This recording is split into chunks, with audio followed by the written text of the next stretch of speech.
Tahukah anda bahawa rabun atau buta semenjak kelahiran lagi tinggi peratusnya dari rabun atau buta disebabkan kemalangan? Namun, teknologi terkini mampu membantu mereka dalam golongan ini. Bersama saya, Nazri Idrus dalam rancangan Sihat Segar Seri. Jom!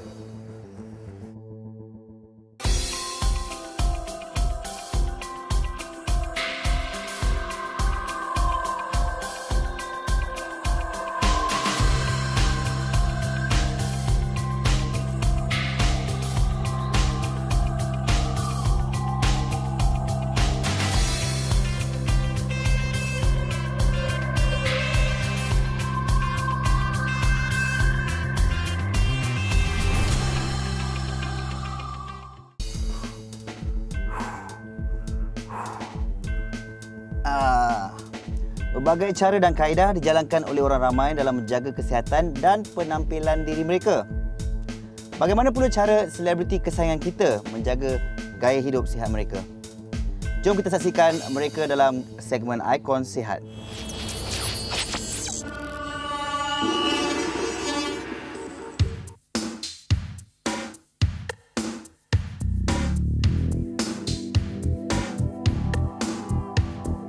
Rosita Cik Wan adalah ikon sihat kita yang sememangnya seorang selebriti yang patut kita contohi dari aspek amalan gaya hidup sihatnya.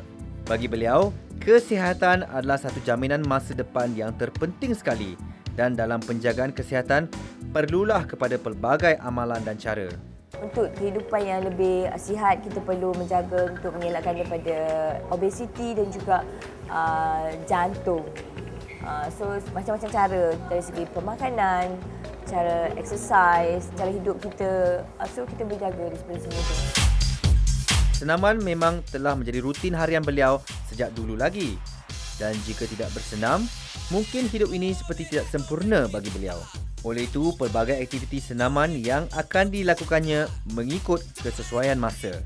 Aerobik dan gym adalah aktiviti senaman yang sering beliau lakukan. Aktiviti saya selain pada gym, aerobik semua, saya main futsal dan juga badminton. Saya orang yang tak suka duduk saja dan saya memang dari dulu lagi saya dah memang amalkan pergi exercise dari sekolah lagi. Saya wakil sekolah, bola keranjang, hoki, bola tampar. Itu memang sekolah hantar saya pergi kos untuk wakil sekolah.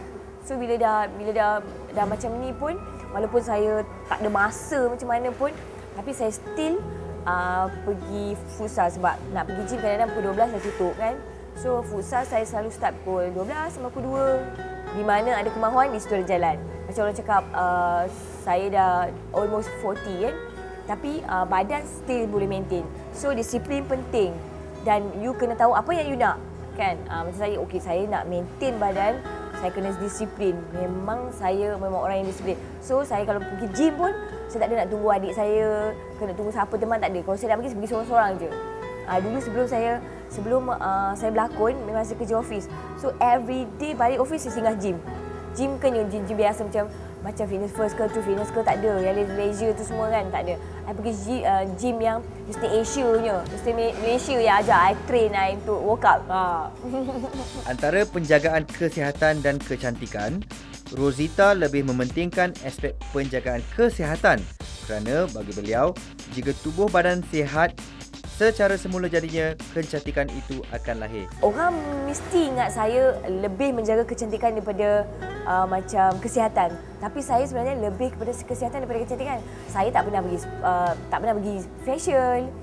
Spa tu sesekali lah, setahun 3 kali macam tu. Pergi salon pun setahun sekali macam tu. Tapi kalau macam exercise mesti macam seminggu tu mesti 3-4 kali lah. So macam jaga kecantikan tu macam tidur macam, walaupun saya tidur satu hari 4 jam, tapi saya punya tidur tu solid. So saya bangun saya dah fresh. So macam makan good food kan. Lepas tu I think tapi exercise boleh mengecilkan pori-pori muka, so akan buat you untuk awet muda sebenarnya. Menjaga pemakanan juga adalah disiplin yang menjadi amalan Rosita. Mengetahui kaedah pemakanan yang baik dan nilai kandungan nutrisi dalam setiap makanan itu akan dapat mengekalkan tubuh badan walaupun semakin meningkat usia. Saya memang terlalu menjaga bentuk badan, iaitu menjaga pemakanan. Makan saya hanya makan nasi 1 hari 2 kali, mesti wajib. Tapi in between tu saya jarang lah. Bukan tak makan tapi jarang. Cuma nasi saya lebih banyak kepada ulam, sayur memang banyak dan ikan. Itu je. Lepas tu macam breakfast saya ambil lah roti sekeping kan. Sebab nak energy nak start shooting semua. Tapi tengah hari makan nasi, petang just minum. Minum pun perangkaian susu lah, teh kan.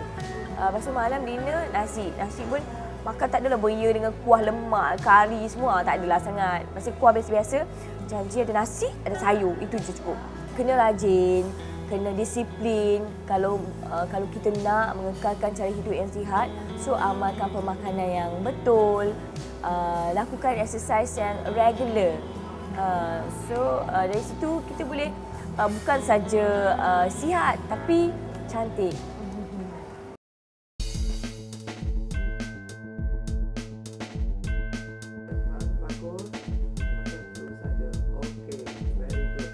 Thank you, doktor. Rawatan mata bukan hanya untuk rabun ataupun buta sahaja. Ia meliputi pelbagai aspek. Dalam dunia perubatan, bidang ophthalmology dihaskan atau memfokuskan kepada penjagaan deria mata. Mari kita bersama dengan pakar kita pada hari ini. Okey, doktor?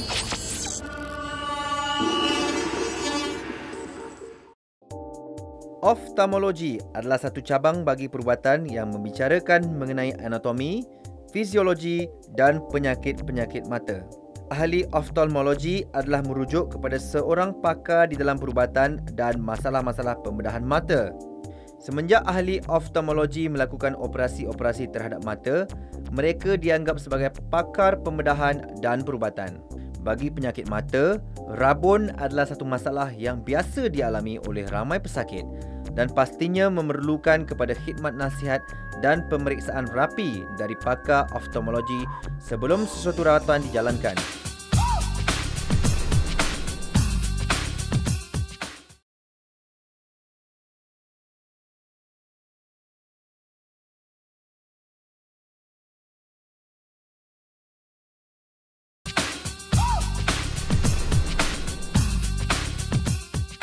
Rabun adalah terdiri dari 2 jenis iaitu rabun dekat dan rabun jauh. Rabun dekat atau hyperopia adalah kesukaran melihat objek dekat. Ia adalah satu masalah normal bagi mata di mana titik tumpuan imej terbentuk di belakang retina. Rabun dekat disebabkan imej ditumpukan di belakang retina bukan di atasnya. Ia boleh jadi disebabkan berbola mata yang terlalu kecil atau kuasa menumpu terlalu lemah. Rabun dekat selalunya ada sejak lahir. Tetapi kanak-kanak mempunyai lensa mata yang sangat fleksibel yang dapat mengatasi masalah tersebut. Mereka yang mempunyai anggota keluarga yang ada rabun dekat lebih cenderung menghadapi rabun. Myopia atau rabun jauh pula adalah apabila mata tidak dapat menumpu dengan baik yang menyebabkan objek jauh kelihatan kabur. Ia adalah satu masalah normal bagi mata di mana cahaya terkolimat menghasilkan titik tumpuan imej di hadapan retina. Mereka yang ada masalah ini lazimnya boleh melihat objek yang dekat dengan jelas tetapi objek jauh kelihatan kabur. Dalam masalah rabun ini, kebiasaannya perlu kepada pemakaian cermin mata atau kanta lekap. Glaukoma adalah sejenis kerosakan mata yang disebabkan oleh tekanan cecair yang terlalu tinggi di dalam berbola mata. Tekanan yang tinggi ini akan merosakkan sel retina dan serabut saraf sehingga ruang penglihatan sekitar seseorang itu menjadi semakin sempit. Tekanan yang tinggi ini akan merosakkan sel retina dan serabut saraf sehingga ruang penglihatan sekitar seseorang itu menjadi semakin sempit. Ia juga adalah sejenis penyakit mata yang menyebabkan kerosakan saraf optik mata. Kerosakan yang teruk boleh menyebabkan kebutaan mata. Namun begitu, kalau keadaan ini dikesan awal, ia boleh dirawat dan penglihatan boleh dipeliharakan. Glaucoma is a disease where, like, it's just like a pipe, you know. You have a pipe going through, and then you have the saluran terkeluar. You have to make sure that both is balanced, the amount that's produced and the amount that's taking away, so that there's dia tak bocor dalam, you know what I mean. So that's why the tekanan tinggi sikit. And kalau tekanan tinggi, it can damage the nerve. That's why we are scared. So glaucoma is a disease which can cause blindness. Kebanyakan kes glaukoma disebabkan oleh kerana saliran air keluar dari mata tidak lancar dan ini menyebabkan tekanan mata naik. Tekanan yang tinggi akan menyebabkan kerosakan saraf optik. Hampir 2% daripada mereka yang berusia melebihi 40 tahun mengidap penyakit glaukoma. Di Malaysia, dianggarkan 1 daripada setiap 7 orang buta disebabkan oleh glaukoma. Bagi mata glaukoma, tekanan cecair di dalam bebolan mata meningkat kerana saluran cecair tersekat akibat kerosakan saraf. Glaukoma merupakan salah satu sebab mereka menjadi buta selain daripada katarak. Katarak adalah sejenis kerosakan mata yang menyebabkan kanta mata berselaput dan rabun. Kanta mata menjadi keruh dan cahaya tidak dapat menembusinya. Keadaan ini menjejaskan penglihatan seseorang dan akan menjadi buta sekiranya lewat atau tidak dirawat. Cataracts is a disease which is usually in old age, but it can occur in young children. Babies can be born with cataracts, and if the cataract is there, of course it is treatable, and it should be treated because it is a cause of blindness, but preventable, treatable cause of blindness in old age, and of course drugs also can be causing cataracts. Yeah. And nowadays for cataracts we have very modern surgeries. It is not like those days where they need suturing and all that. We used to put injections into the eye and then biuskan, and then kita buangkan yang selaput ini. Ini yang selaput lah. Kalau dia jadi cloudy, when it becomes cloudy, it will cause blurring of vision. Nampak tapi tak berapa terang lah, cloudy vision. So normally the treatment is initially we just change glasses and see. Kalau pakai cermin boleh nampak lebih terang, tak perlu buat operation lah. Kalau selepas pakai cermin pun tak nampak terang juga, dan perlu buat pembedahan. Yang pembedahan ni sekarang ini, last time we used to make an incision, potong sini, then keluarkan selaput itu, then ganti dengan kanta yang baru. Yang kanta itu baru itu macam tu.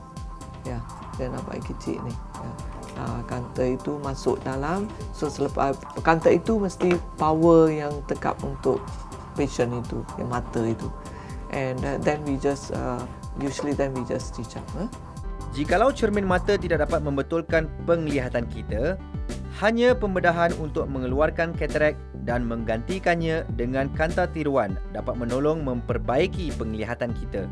Kaedah pembedahan menggunakan teknik ultrasound adalah rawatan yang akan dicadangkan oleh doktor pakar.